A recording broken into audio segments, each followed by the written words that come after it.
അടുത്ത ഭാവിയിൽ യൂറോപ്പ് ഒരു വലിയ മഹാദുരന്തത്തിനിരയാകുന്നു.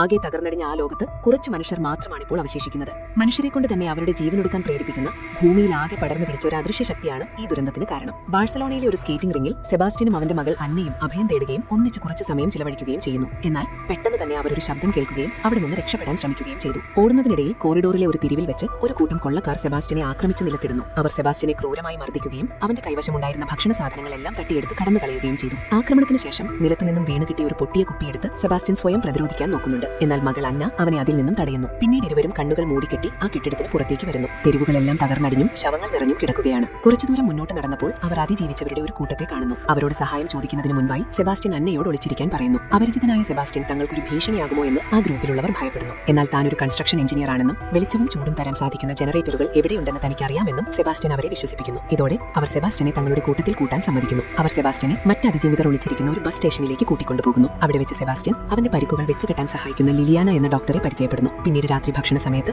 ആ അദൃശ്യ ശക്തിയിൽ നിന്നും രക്ഷപ്പെടാനും സ്വന്തം മാനസികാരോഗ്യത്തിനുമായി സ്വന്തം കണ്ണുകൾ തുന്നിച്ചേർത്ത ഒരാളെ സെബാസ്റ്റ്യൻ അവിടെ കാണുന്നു. ആ ശക്തി കാരണം ആളുകൾ മുൻപ് ചെയ്തു കൂട്ടിയ ഭയാനകമായ കാര്യങ്ങളെക്കുറിച്ചുള്ള കഥകൾ അയാൾ സെബാസ്റ്റ്യനുമായി പങ്കുവയ്ക്കുന്നു. ആ മനുഷ്യൻ മറ്റൊരു ഞെട്ടിക്കുന്ന സത്യം കൂടി വെളിപ്പെടുത്തുന്നു.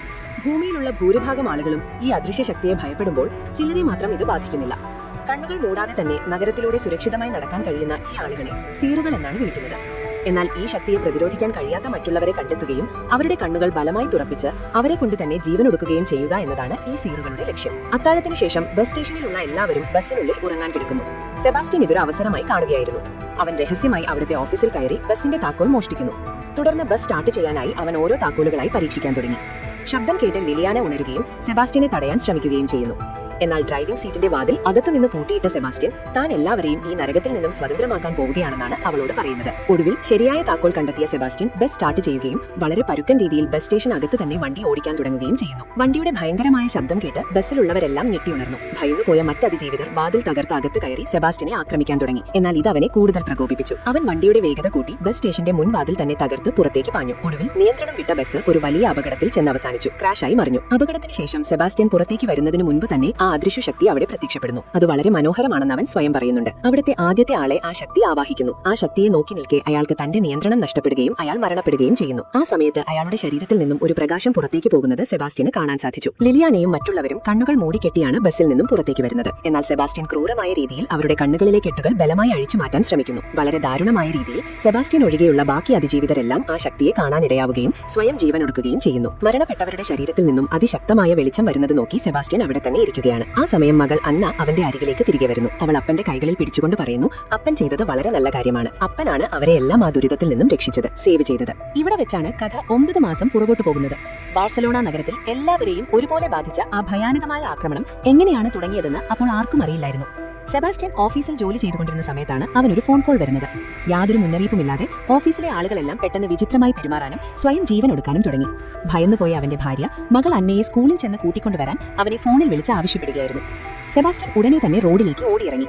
പുറത്ത് ജനങ്ങളെല്ലാം ഭയന്നോടുകയായിരുന്നു. നഗരമാകെ വലിയൊരു കലാപഭൂമിയായി മാറിയിരുന്നു. ജീവൻ രക്ഷിക്കാനായി മനുഷ്യർ പരക്കം പായുന്നതിനിടയിൽ സെബാസ്റ്റ്യൻ ഒരു സബ്വേ സ്റ്റേഷനിലേക്ക് ഓടിക്കയറി. അവിടെ ചുറ്റുമുള്ള മനുഷ്യർ അനുഭവിക്കുന്ന അതികഠിനമായ വേദനയും ചുറ്റുമുള്ള സാധനങ്ങളെല്ലാം കാറ്റിൽ പറന്നു നടക്കുന്നതുമാണ് അവൻ കണ്ടത്. എന്തോ വലിയൊരു അപകടം സംഭവിക്കാൻ പോകുന്നു എന്ന് മനസ്സിലാക്കിയ സെബാസ്റ്റ്യൻ അവിടെ നിന്നും ജീവനും കൊണ്ട് ഓടി. ആളുകളെല്ലാം ആ അദൃശ്യ ശക്തിയുടെ കെണിയിൽ പെട്ടുകഴിഞ്ഞിരുന്നു. റോഡിലേക്ക് തിരിച്ചെത്തിയ സെബാസ്റ്റ്യൻ ഒരു വിധത്തിൽ ഓടി സ്കൂളിലെത്തി. അവിടെ ഒരു സിസ്റ്റർ മരിച്ചു കിടക്കുന്നതാണ് അവൻ ആദ്യം കണ്ടത്. ഭയന്നു വിറച്ച പെൺകുട്ടികളെല്ലാം ക്ലാസ് മുറിയുടെ പുറകിലേക്ക് മാറി നിൽക്കുകയായിരുന്നു. അവിടെ നിന്നും അവൻ അന്നയെ കണ്ടെത്തുകയും അവിടെയുമായി ഒരുമിച്ചോടാൻ തുടങ്ങുകയും ചെയ്തു. എന്നാൽ സ്കൂളിന്റെ പ്രധാന കവാടത്തിനടുത്തെത്തിയപ്പോൾ പുറത്ത് വണ്ടികളെല്ലാം കത്തി അമരുന്നതാണ് അവർ കണ്ടത്. പുറത്തേക്ക് പോകാൻ വഴിയില്ലാതെ വന്നപ്പോൾ അവർ സ്കൂളിലെ ചാപ്പലിലേക്ക് കയറുകയും അവിടെയുള്ള എസ്തബാൻ എന്ന പാസ്റ്ററെ കണ്ടുമുട്ടുകയും ചെയ്തു. ആ പാസ്റ്റർ വിശ്വസിച്ചിരുന്നത് ഈ അദൃശ്യ ശക്തി ദൈവത്തിന്റെ ഒരു മാലാഖയാണെന്നാണ്. അതിന്റെ ദിവ്യ സാന്നിധ്യം താങ്ങാൻ മനുഷ്യർക്ക് കഴിയാത്തതുകൊണ്ടാണ് ആളുകൾക്ക് അത് നോക്കാൻ പോലും സാധിക്കാത്തതെന്ന് അയാൾ അവരോട് പറഞ്ഞു. ഇനിയും കഷ്ടപ്പാടുകൾ അനുഭവിക്കാതിരിക്കാൻ ജീവിതത്തിന്റെ ബന്ധനങ്ങളിൽ നിന്ന് മനുഷ്യരാശിയെ മോചിപ്പിക്കുകയാണ് വേണ്ടതെന്നും അതിനായി ആ ശക്തിയെ എല്ലാവർക്കും കാട്ടിക്കൊടുക്കണമെന്നും പാസ്റ്റർ നിർദ്ദേശിച്ചു. ഈ വിചിത്രമായ ആശയം സെബാസ്റ്റ്യന്റെ മനസ്സിൽ ആഴത്തിൽ പതിഞ്ഞുപോയി. തുടർന്ന് സെബാസ്റ്റ്യൻ അന്നയെ തന്റെ ജാക്കറ്റ് കൊണ്ട് മൂടിപ്പിടിച്ച് അപ്പാർട്ട്മെന്റിലേക്ക് ഓടാൻ ശ്രമിച്ചു. എന്നാൽ ആ ഓട്ടത്തിനിടയിൽ റോഡ് മുറിച്ചു കടക്കുകയായിരുന്ന അന്നയുടെ അമ്മയെ ഒരു കാർ വന്നിടിക്കുന്നത് അവർക്ക് നോക്കി നിൽക്കേണ്ടി വന്നു. ഇനി നമുക്ക് വർത്തമാനകാലത്തിലേക്ക് തിരിച്ചു വരാം. സെബാസ്റ്റ്യനും അന്നയും പെട്ടെന്ന് പ്രാർത്ഥിക്കാനായി ഒരു പള്ളിയിൽ കയറുന്നു. അവിടെയുള്ള ഒരു പെയിന്റിംഗ് ചലിക്കുന്നത് പോലെ സെബാസ്റ്റ്യന് തോന്നുകയാണ്. താൻ ഒരു സിയർ അഥവാ ദർശകനാണെന്നും ആ ശക്തിയിലൂടെ ആളുകളെ മരണത്തിലേക്ക് നയിക്കുന്നത് അവരുടെ ആത്മാവിനെ രക്ഷിക്കാനാണെന്നും അവൻ ഉറച്ചു വിശ്വസിക്കാൻ തുടങ്ങുന്നു. അവർ വീണ്ടും തെരുവിലേക്ക് ഇറങ്ങിയപ്പോൾ ആളുകൾ കൂട്ടത്തോടെ ആത്മഹത്യ ചെയ്യുന്നത് കാണാം. ആ ശക്തി എന്നത് മനോഹരമായ മാലാഖമാരാണെന്ന് സെബാസ്റ്റ്യൻ അവരോട് പറയുന്നുണ്ടായിരുന്നു. മരണപ്പെടുന്നവരുടെ ശരീരത്തിൽ നിന്നും തിളങ്ങുന്ന പ്രകാശം ആത്മാക്കൾ പുറത്തേക്ക് പോകുന്നത് അവൻ ഭക്തിയോടെ നോക്കി നിൽക്കുകയാണ്. അതിനിടയിൽ ഒരു സ്ത്രീ ഓടി ഒരു കടയ്ക്കുള്ളിലേക്ക് കയറുന്നത് സെബാസ്റ്റ്യൻ കാണുന്നു. അവരെ ആക്രമിക്കാനായി ഒരു കൂട്ടം സീറുകൾ അങ്ങോട്ട് വരുന്നുണ്ടായിരുന്നു. എന്നാൽ അപ്രതീക്ഷിതമായി അവിടെയുണ്ടായിരുന്ന 1-2 നായ്ക്കൾ സെബാസ്റ്റ്യനെ ആക്രമിക്കാൻ തുടങ്ങി. ആ നായ്ക്കൾ വഴി സെബാസ്റ്റ്യൻ ചെന്നെത്തുന്നത് ആ അദൃശ്യ ശക്തിയിൽ നിന്നും രക്ഷപ്പെട്ട് ജീവിക്കുന്ന ഒരു കൂട്ടം മനുഷ്യരുടെ അടുത്തേക്കാണ്.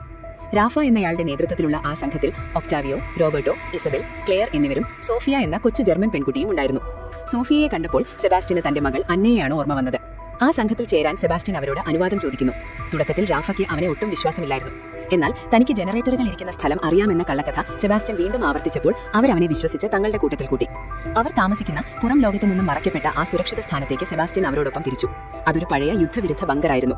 താൻ ഒറ്റയ്ക്കാണ് വന്നതെന്നാണ് സെബാസ്റ്റ്യൻ അവരോട് പറഞ്ഞത്. എന്നാൽ അവന്റെ കണ്ണിൽ മാത്രം കാണുന്ന മകൾ അന്നയുടെ ആത്മാവ് ഇപ്പോഴും അവന്റെ കൂടെ തന്നെ ഉണ്ടായിരുന്നു. ആ കൊച്ചു പെൺകുട്ടിയെ സോഫിയയെ ഉപയോഗിച്ച് ബാക്കിയുള്ളവരെ കൂടി പുറത്തെത്തിക്കണമെന്നും അതിലൂടെ അവരുടെ ആത്മാക്കളെ രക്ഷിക്കണമെന്നും അന്നയുടെ ആത്മാവ് അവനെ നിർബന്ധിക്കുന്നുണ്ടായിരുന്നു. പെട്ടെന്ന് തന്നെ ജനറേറ്ററിനെ ചൊല്ലി അവിടെ ചെറിയൊരു തർക്കവും അടിപിടിയും ഉണ്ടാകുന്നു. എന്നാൽ അതിനിടയിലേക്ക് സോഫിയ ഇടപെടുകയും അവരെ തടയുകയും ചെയ്തു. പരസ്പരം തല്ലുകൂടുന്നത് അവൾക്ക് ഒട്ടും ഇഷ്ടമല്ലായിരുന്നു. സെബാസ്റ്റ്യന് ജർമ്മൻ ഭാഷ അറിയാമായിരുന്നതുകൊണ്ട് അവൻ സോഫിയയോട് സംസാരിച്ച് അവളെ ശാന്തയാക്കി. ബാഴ്സലോണയിലേക്കുള്ള യാത്രക്കിടയിലാണ് സോഫിയക്ക് തന്റെ അമ്മയെ നഷ്ടപ്പെടുന്നത്. ആ യാത്രയിൽ ഒരുപാട് ആളുകൾ മരിച്ചു വീഴുന്നത് ആ കൊച്ചു പ്രായത്തിൽ അവൾക്ക് കാണേണ്ടി വന്നിട്ടുണ്ടായിരുന്നു. ഒരു റേഡിയോ ബ്രോഡ്കാസ്റ്റിലൂടെ കേട്ട ഒരു സുരക്ഷിത സ്ഥാനത്തെക്കുറിച്ച് സോഫിയ സെബാസ്റ്റ്യനോട് പറയുന്നു. ആ അദൃശ്യ ശക്തിക്ക് എത്തിപ്പെടാൻ കഴിയാത്ത ഒരു ഉയർന്ന മലമുകളിലാണ് ആ സ്ഥലമുള്ളത്. അവിടെ എത്താൻ സഹായിക്കുന്ന ഒരു കേബിൾ കാറിന്റെ ചിത്രം സോഫിയ തന്റെ ഡയറിയിൽ വരച്ചിട്ടുണ്ടായിരുന്നു. ആ ചിത്രം കണ്ട ഇസബെൽ സോഫിയ ഈ പറയുന്നത് ബാഴ്സലോണയിലെ മൗണ്ട് ജോയിക് എന്ന മലയെക്കുറിച്ചാണെന്ന് തിരിച്ചറിയുന്നു. അവിടെ ആവശ്യത്തിന് ഭക്ഷണവും പൂർണ്ണ സുരക്ഷിതത്വവും ഉണ്ടായിരിക്കുമെന്ന് കരുതി ആ സംഘം അങ്ങോട്ട് പോകാൻ തീരുമാനിക്കുന്നു. രാത്രിയിൽ ആ സംഘം വിശ്രമിക്കാനായി ഒരിടത്ത് തങ്ങുന്നു. സെബാസ്റ്റ്യനെ ദൂരെ നിന്ന് തന്നെ അന്നയുടെ ആത്മാവ് പിന്തുടരുന്നുണ്ടായിരുന്നു. എല്ലാവരും ഉറങ്ങിയ സമയം നോക്കി ആ ഗ്രൂപ്പിന്റെ പ്രധാന സുരക്ഷയായിരുന്ന നായ്ക്കളുടെ കയർ അറുത്തുമാറ്റാൻ സെബാസ്റ്റ്യൻ ഈ അവസരം ഉപയോഗിക്കുന്നു. അടുത്ത ദിവസം രാവിലെ അവർ തെരുവിലേക്ക് ഇറങ്ങിയപ്പോൾ ആ അദൃശ്യ ശക്തി പെട്ടെന്ന് തന്നെ അവരെ വളഞ്ഞു. മനുഷ്യർക്ക് പ്രിയപ്പെട്ടവരുടെ ശബ്ദ അനുകരണങ്ങളാണ് ആ ശക്തി പുറപ്പെടുവിച്ചിരുന്നത്. അതുകേട്ട് എല്ലാവരുടെയും ശ്രദ്ധ മാറുകയും അവർ ആശയക്കുഴപ്പത്തിലാവുകയും ചെയ്തു. ആ ബഹളത്തിനിടയിൽ കയർ പൊട്ടി നായ്ക്കൾ ഓടിപ്പോകുന്നു. തന്റെ അമ്മ കണ്ണുകൾ തുറക്കാൻ ആവശ്യപ്പെടുന്നത് പോലെ തോന്നിയ സോഫിയ ആ കെട്ടഴിക്കാൻ നോക്കിയെങ്കിലും ഒക്ടാവിയോ അവളെ തടഞ്ഞു. ഇതേസമയം തന്റെ നായ്ക്കളെ തിരഞ്ഞുപോയ റാഫ അവയുടെ കരച്ചിൽ കേട്ട് അറിയാതെ കൺകെട്ട് മാറ്റി നോക്കുകയും ആ ശക്തിയെ കണ്ട് തൽക്ഷണം മരണപ്പെടുകയും ചെയ്തു. റാഫയുടെ അടുത്തേക്ക് ഓടിയെത്തിയ റോബർട്ടോയെ ഭയന്നുപോയ നായ്ക്കൾ കടിച്ചു പരിക്കേൽപ്പിച്ചു. തുടർന്ന് ഒക്ടാവിയോ അവർ കുളിക്കാൻ പറ്റിയ ഒരു വീട് കണ്ടെത്തുകയും എല്ലാവരെയും അങ്ങോട്ട് വിളിക്കാനായി വിസിലൂതുകയും ചെയ്യുന്നു. അകത്തെത്തിയ ശേഷം ഇസബെൽ റോബർട്ടോയുടെ മുറിവുകൾ വെച്ചുകെട്ടി. അവിടെ വെച്ച് ഒക്ടാവിയോ ആ ശക്തിയെക്കുറിച്ച് തനിക്കുള്ള ഒരു സിദ്ധാന്തം പങ്കുവെക്കുന്നുണ്ട്. ഈ ശക്തി എന്നത് ഒരു ക്വാണ്ടം ജീവിയാണെന്നാണ് അവൻ കരുതുന്നത്. മനുഷ്യന്റെ വികാരങ്ങളെ, പ്രത്യേകിച്ച് ഭയത്തെയും ദുഃഖത്തെയും വായിക്കാൻ അതിന് കഴിയും. ഓരോരുത്തരുടെയും മനസ്സിലെ ചിന്തകൾക്കനുസരിച്ചാണ് അത് രൂപം മാറുന്നത്. ഒക്ടാവിയോയുടെ ഈ വാക്കുകൾ സെബാസ്റ്റ്യന്റെ മനസ്സിൽ ആദ്യമായി ചില സംശയങ്ങൾ ഉണ്ടാക്കുന്നുണ്ട്. താൻ ചെയ്യുന്നത് ശരിയാണോ എന്ന് അവൻ ചിന്തിക്കാൻ തുടങ്ങുന്നു. എന്നാൽ സോഫിയയുടെ കരച്ചിൽ നിർത്താനായി അവൻ അന്നയുടെ മാല അവൾക്ക് സമ്മാനമായി നൽകുകയാണ് ചെയ്യുന്നത്. ആ മാല കാണുമ്പോൾ സെബാസ്റ്റ്യന്റെ മനസ്സിലേക്ക് മറ്റൊരു ഫ്ലാഷ് ബാക്ക് കൂടി കടന്നുവരുന്നു. അന്ന് പാസ്റ്റർ എസ്തബാനും കൂട്ടരും തെരുവിലിറങ്ങി ആളുകളുടെ കണ്ണുകൾ ബലമായി തുറപ്പിക്കാൻ തുടങ്ങിയപ്പോൾ അവരിൽ നിന്നും അന്നയെ സംരക്ഷിക്കാൻ സെബാസ്റ്റ്യൻ പരമാവധി ശ്രമിച്ചിരുന്നു. വീട്ടിലെ ജനലുകളെല്ലാം കാർഡ്ബോർഡ് വെച്ച് മറച്ചും മരണത്തിന്റെ ഭയാനകമായ ശബ്ദങ്ങൾ കേൾക്കാതിരിക്കാൻ പാട്ടുകൾ ഉച്ചത്തിൽ വെച്ചുമാണ് സെബാസ്റ്റ്യൻ അന്നയെ അപ്പാർട്ട്മെന്റിനുള്ളിൽ സുരക്ഷിതമായി സൂക്ഷിച്ചിരുന്നത്. വർത്തമാനകാലത്തിലേക്ക് തിരിച്ചു വരുമ്പോൾ സെബാസ്റ്റ്യൻ ഒരു വലിയ സത്യം ബോധ്യപ്പെടുകയാണ്. അവൻ തന്റെ ചുറ്റും കാണുന്ന മകൾ അന്ന യഥാർത്ഥമല്ലെന്നും അവൾ വെറുമൊരു തോന്നൽ, ഹാലുസിനേഷൻ മാത്രമാണെന്നും അവൻ തിരിച്ചറിയുന്നു. ആ അദൃശ്യ ശക്തി, എൻറ്റിറ്റി, മനുഷ്യർക്ക് ഏറ്റവും പ്രിയപ്പെട്ടവരുടെ രൂപം സ്വീകരിച്ച് അവരെ കൊണ്ട് വിനാശകരമായ കാര്യങ്ങൾ ചെയ്യിക്കുകയാണെന്ന് അവൻ മനസ്സിലാക്കുന്നു. ക്ലെയർ അവനോട് സംസാരിക്കാൻ ശ്രമിക്കുമ്പോഴും അന്നയുടെ രൂപം അവനെ വഴിതെറ്റിക്കാനായി സംസാരിച്ചുകൊണ്ടേയിരിക്കുന്നുണ്ടായിരുന്നു. ഇതോടെ സെബാസ്റ്റ്യന്റെ മനസ്സിലെ സംശയങ്ങൾ ഇരട്ടിയായി. ഇതേസമയം കടിയേറ്റ മുറിവിൽ കടുത്ത അണുബാധയുണ്ടായതിനെ തുടർന്ന് റോബർട്ടോ ബോധരഹിതനായി വീഴുന്നു.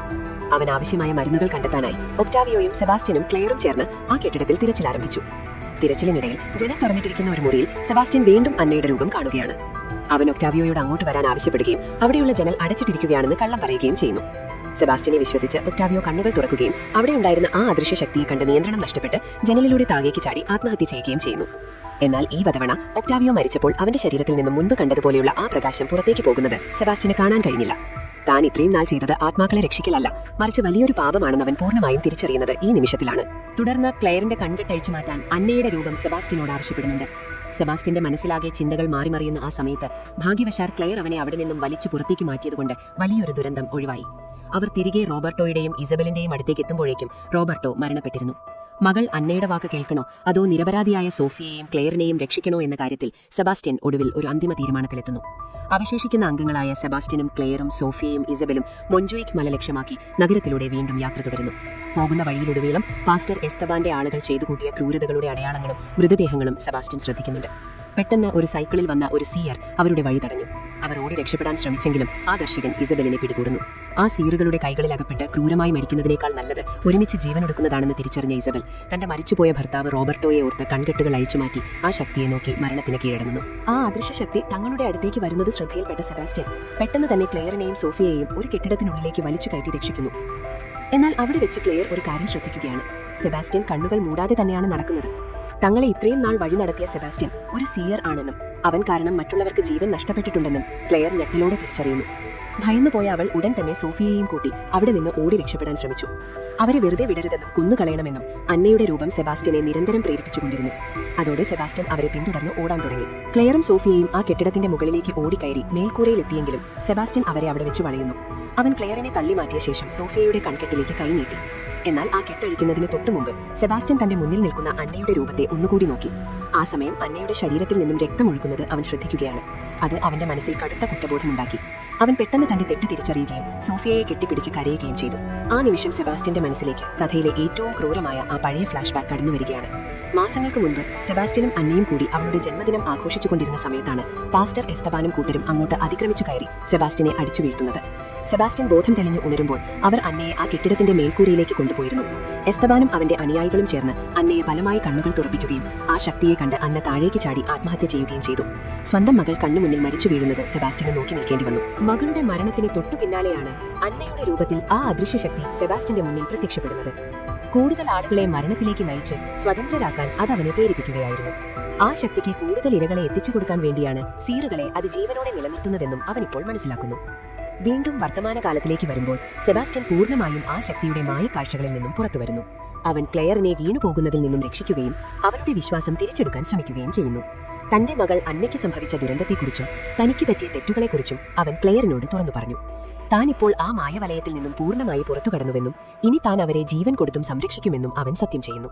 എന്നാൽ കൃത്യം ആ സമയത്താണ് പാസ്റ്റർ എസ്തബാന്റെ നേതൃത്വത്തിലുള്ള സീറുകളുടെ ക്രൂരമായ സംഘം ആ കെട്ടിടത്തിലേക്ക് ഇരച്ചുകയറുന്നത്. രക്ഷപ്പെടാൻ മറ്റൊരു വഴിയുമില്ലാതെ മൂവരും മേൽക്കൂരയിലൂടെ പുറത്തേക്ക് കടക്കാൻ ശ്രമിക്കുകയാണ്. മേൽക്കൂരയിലൂടെ രക്ഷപ്പെടാൻ ശ്രമിക്കുന്നതിനിടയിൽ സീറുകളിൽപ്പെട്ട ഒരു സ്ത്രീ അവരെ പിന്തുടരുകയും സെബാസ്റ്റ്യനുമായി കടുത്ത ഏറ്റുമുട്ടൽ ഉണ്ടാവുകയും ചെയ്തു.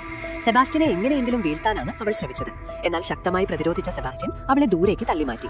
അവൾ കെട്ടിടത്തിൽ നിന്നും താഴേക്ക് വീണ് മരിക്കുകയാണ് ചെയ്യുന്നത്. തുടർന്ന് മൂവരും വേഗത്തിൽ തെരുവിലേക്ക് ഇറങ്ങുകയും ബാക്കി സീറുകൾ കെട്ടിടത്തിൽ നിന്നും താഴേക്ക് വരുന്നതിന് മുൻപ് തന്നെ അവിടെ കിടന്ന ഒരു കാർ മോഷ്ടിച്ച് രക്ഷപ്പെടുകയും ചെയ്തു. എന്നാൽ വിടാൻ ഭാവമില്ലാതിരുന്ന പാസ്റ്റർ എസ്തബാനും അവന്റെ കൂട്ടാളികളും തങ്ങളുടെ വാഹനങ്ങളിൽ അവരെ പിന്തുടർന്നു. നഗരത്തിലൂടെ വലിയൊരു ചേസിംഗ് തന്നെ നടന്നു. അന്നയുടെ മായക്കാഴ്ചകളെ പാടെ അവഗണിച്ചുകൊണ്ട് സെബാസ്റ്റ്യൻ വണ്ടി മുന്നോട്ട് പായിച്ചു. ഒടുവിൽ മലമുകളിലേക്ക് പോകുന്ന കേബിൾ കാർ സ്റ്റേഷൻ അടുത്തെത്തിയപ്പോൾ അവർ വണ്ടി നിർത്തി. പിന്നാലെ വന്ന സീറുകളെ തടയാനായി സെബാസ്റ്റ്യൻ അവർക്ക് മുന്നിലേക്ക് ഇറങ്ങി. അവൻ ക്ലെയറിനോട് സോഫിയയും കൂട്ടി മുകളിലേക്ക് ഓടാൻ ആവശ്യപ്പെട്ടു. എസ്തബാനെ താൻ നേരിട്ട് കൊള്ളാമെന്ന് അവൻ ഉറപ്പു നൽകി. ക്ലെയറും സോഫിയയും കൂടി ആ പഴയ സ്റ്റേഷന്റെ പടവുകൾ ഓടിക്കയറാൻ തുടങ്ങി.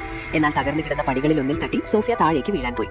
കണ്ണുകൾ മൂടിക്കെട്ടിയ നിലയിൽ സോഫിയെ രക്ഷിക്കാൻ കഴിയില്ലെന്ന് മനസ്സിലാക്കിയ ക്ലെയർ വലിയൊരു റിസ്ക് എടുത്തുകൊണ്ട് തന്റെ കൺകെട്ട് അഴിച്ചുമാറ്റി സോഫിയെ കൃത്യസമയത്ത് മുകളിലേക്ക് വലിച്ചു കയറ്റി. എന്നാൽ മുകളിലെത്തിയപ്പോഴാണ് ആ കേബിൾ കാറുകൾ പ്രവർത്തിക്കുന്നില്ലെന്ന കാര്യം ക്ലെയർ തിരിച്ചറിയുന്നത്. അപ്പോഴേക്കും ആ അദൃശ്യശക്തി അവിടെ എത്തുകയും ചുറ്റുമുള്ള അന്തരീക്ഷമാകെ കുലുങ്ങാൻ തുടങ്ങുകയും ചെയ്തു. കാറ്റിൽ സാധനങ്ങളെല്ലാം കേബിൾ കാറിലേക്ക് വന്നിടിച്ചുകൊണ്ടിരുന്നു. ഭയന്നു പോയ ക്ലെയർ വീണ്ടും തന്റെ കണ്ണുകൾ മൂടിക്കെട്ടി. അതേസമയം താഴെ നിലത്ത് സെബാസ്റ്റ്യൻ എസ്തബാനുമായി ജീവൻ മരണ പോരാട്ടത്തിലായിരുന്നു. അന്നയുടെ രൂപം തീപിടിച്ച ഒരു കാറിനിടയിലൂടെ നടന്നു പോകുന്നത് സെബാസ്റ്റ്യൻ കാണുന്നുണ്ട്. ആ വേദനാജനകമായ മായക്കാഴ്ചയിൽ നിന്നും പൂർണ്ണമായി രക്ഷ നേടാൻ അവൻ എസ്തബാനെതിരെ ആഞ്ഞു പോരാടി. ഒടുവിൽ ഒരു ഇരുമ്പുദണ്ട് അയൺ റോഡ് ഉപയോഗിച്ച് സെബാസ്റ്റ്യൻ എസ്തബാനെ കുത്തിവീഴ്ത്തുന്നു. എന്നാൽ മരിക്കുന്നതിന് മുൻപ് എസ്തബാൻ തിരിച്ചും സെബാസ്റ്റ്യനെ മാരകമായി കുത്തി പരിക്കേൽപ്പിച്ചു. രണ്ടുപേരും പരസ്പരം വിട്ടുകൊടുക്കാൻ തയ്യാറായിരുന്നില്ല. മുകളിൽ ഗോപുരത്തിൽ വെച്ച് ക്ലെയർ സോഫിയയെയും നെഞ്ചോട് ചേർത്ത് പിടിച്ച് വായുവിൽ തൂങ്ങിക്കിടന്ന കേബിൾ കാറുകളിൽ ഒന്നിലേക്ക് വലിഞ്ഞു കയറുന്നു. ഭാഗ്യവശാൽ ആ കേബിൾ കാർ മലമുകളിലുള്ള സുരക്ഷിത കേന്ദ്രത്തിലേക്ക് സാവധാനം നീങ്ങാൻ തുടങ്ങി. താഴെ മാരകമായി കുത്തേറ്റുകിടന്ന എസ്തബാനും സെബാസ്റ്റ്യനും മരണത്തിന് കീഴടങ്ങുകയായിരുന്നു. എന്നാൽ കണ്ണുകൾ അടയുന്നതിന് തൊട്ടുമുൻപ് ക്ലെയറും സോഫിയയും ഇരിക്കുന്ന ആ കേബിൾ കാർ സുരക്ഷിതമായി മലമുകളിലേക്ക് നീങ്ങുന്നത് സെബാസ്റ്റ്യൻ കാണുന്നുണ്ട്. താൻ ഒടുവിൽ ആ രണ്ട് ജീവനുകളെ രക്ഷിച്ചു എന്ന ആശ്വാസത്തോടെ സെബാസ്റ്റ്യൻ ഈ ലോകത്തോട് വിട പറയുന്നു. ഇതോടെ ഈ ഭയാനകമായ കഥ ഇവിടെ അവസാനിക്കുകയാണ്.